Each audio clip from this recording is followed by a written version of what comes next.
చూసారా? ఆ టైంలో తను పడ్డ ఇబ్బంది ఉంది చూసారా? అలా ఉండి విస్తారంగా మన దగ్గర డబ్బు ఉండి మన ఆత్మీయతను కాపాడుకోవటం అంటే అర్థమవుతుందా? నెమ్మది లేకుండా విస్తారమైన ధనం ఉండుట కంటే మన ఆత్మీయతను కాపాడుకోవాలంటే చాలా కష్టం అయిపోయింది. అర్థమవుతుందండి? ఆటోమేటిక్గా మనం ఏం చేస్తాం, డబ్బులు అంత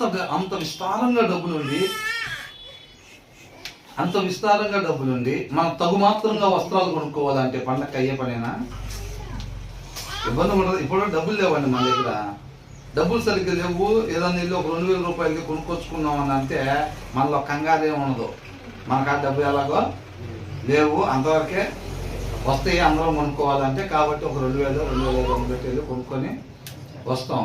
లేదు మన దగ్గర ఒక 5 కోట్లు ఉన్నాయి అనుకోండి, మరి పండుగ వచ్చింది, వాక్యం తగు మాత్రంగా ఉంటుంది, మరి ఎలా ఉంటుంది? మన షాపు బొమ్మలు ఆటోమేటిక్గా జిగిజిగేలు అనేవి కనపడతాయి, జోబులోనేమో డబ్బులు ఉన్నాయి.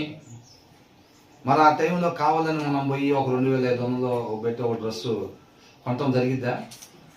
అక్కడ లోపల ఏమైందనంటే, ఇందాక నేను చెప్పాను చూసారా, ఆ లోతున్న దగ్గర పైన పట్టు దొరకని ప్రదేశంలో ఎట్లాగైతే కొద్దిగా అల్లాడిపోయాడో అలాంటి అల్లాడిపోయే తత్వం అక్కడ ఉండిద్ది అనమాట.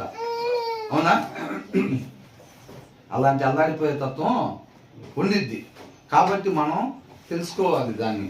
మనం ఏం చేస్తామంటే ఇప్పటికైనా వదిలిపెడితే ఆత్మీయతలో నెంబర్ 1గా ఉండాలి, అట్ ద సేమ్ టైం ఆర్థికంగా కూడా నెంబర్ 1గా ఉండాలి అని అనుకుంటారు. ఆయనలో సరిగ్గా నాటబడితే ఆ రెండవది ఉండదు. ఆర్థికంగా నెంబర్ 1 అనేది ఉండదు.